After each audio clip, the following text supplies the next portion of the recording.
ने gas cylinder और subsidy पर कुछ नया नियम लागू किया है। अगर आप इनमें से आते हैं तो आप ज़रूर सुन लें। जैसे कि किन किन लोगों को नहीं मिलेगा गैस सिलेंडर का पैसा, सब्सिडी का पैसा, ठीक है। तो सरकार ने जैसे कि अगर आपके पास एक से अधिक आपके घर में गैस कनेक्शन है तो भाई आपको ये लाभ बिल्कुल भी नहीं मिलेगा, आपके खाते में सब्सिडी नहीं आएगी। मान लीजिए आपके परिवार में 2 लोग हैं, ठीक है, और 2 लोगों के पास अगर अलग अलग है तो मिलेगा। अगर आपके पास एक ही नाम से अगर 2 हैं एलपीजी गैस कनेक्शन तो आपको एक ही का लाभ मिलेगा, ठीक है। और इनकम टैक्स देने वाले, जैसे कि जो इनकम टैक्स देते हैं, ठीक है, उन लोगों को ये लाभ बिल्कुल भी नहीं मिलेगा, क्योंकि इनकम टैक्स वाले जो होते हैं वो जीएसटी भरते हैं, ठीक है। जीएसटी वाले, जैसे जीएसटी भरने वाले, जैसे कि आपने देखा होगा कि बड़ी बड़ी जो कंपनी होती हैं वो जैसे उनको कोई भी प्रोडक्ट होता है तो वो क्या करते हैं, वो जीएसटी लगाते हैं कुछ, जैसे कि 5% या 10%। तो ऐसे में जो जीएसटी भरते हैं भाई उनको ये लाभ बिल्कुल भी नहीं मिलेगा, सब्सिडी का पैसा नहीं मिलेगा, ठीक है।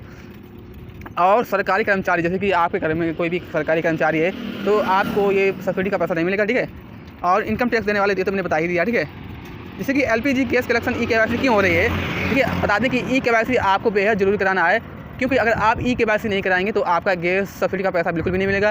क्योंकि इस वजह से अगर आपके आधार कार्ड से आपका जो भी गैस पासबुक का होता है जब तक वेरीफाई नहीं होगा तब तक आपका पैसा बैंक में कभी भी ट्रांसफ़र नहीं किया जाएगा। तो सबसे पहले आप अपना ई-केवाईसी कराएं, फिर आपके खाते में जो भी पैसा मिलेगा आपको वो आपके खाते में पैसा भेजा जाएगा, ठीक है। तो जिन्होंने ई-केवाईसी नहीं कराई है उनको पैसा सब्सिडी का लाभ नहीं मिलेगा, और जो लोग ई-केवाईसी करा चुके हैं उन लोगों के खाते में 300 रुपये जो आते हैं या जो जितने भी आते हैं वो आपके खाते में पैसे भेज दिए जाएंगे, ठीक है। तो बता दें कि अगर एलपीजी गैस ई-केवाईसी कराना है तो ई-केवाईसी कराने के लिए आपके पास कौन कौन से डॉक्यूमेंट्स होना चाहिए। तो सबसे पहले आपके पास होना चाहिए बैंक खाता ना, ठीक है, बैंक खाता, क्योंकि बैंक खाते से ही आपका पैसा आता है, डीपीटी के द्वारा आपका बैंक में ट्रांसफ़र किया जाता है, ठीक है। सबसे पहले आपका बैंक खाता होना चाहिए, फिर आपके पास मोबाइल नंबर होना चाहिए, ठीक है।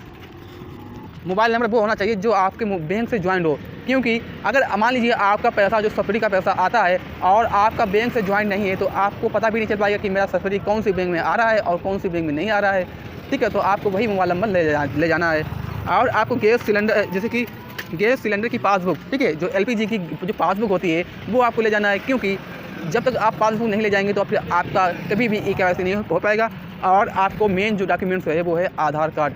जब तक आप अपने आधार कार्ड नहीं ले जाएंगे तो भाई आपका कोई भी काम नहीं हो सकता है, क्योंकि देखिए आपको क्या ले जाना है, आधार कार्ड, मोबाइल नंबर, बैंक खाता, जो भी बैंक खाता का जो नंबर होता है वो ले जाना है, ठीक है। और आपको एलपीजी की जो पासबुक होती है, ठीक है, वो ले जाना है, ठीक है। ये 4 चीज़ें 5 चीज़ें जो कुछ हैं वो आपको जरूर ले जाना है। या फिर अगर आप जैसे मान लीजिए अगर आपको ये ई-केवाईसी ऑनलाइन कराना है तो आप ई-केवाईसी ऑनलाइन भी कर सकते हैं अपने मोबाइल से, ठीक है।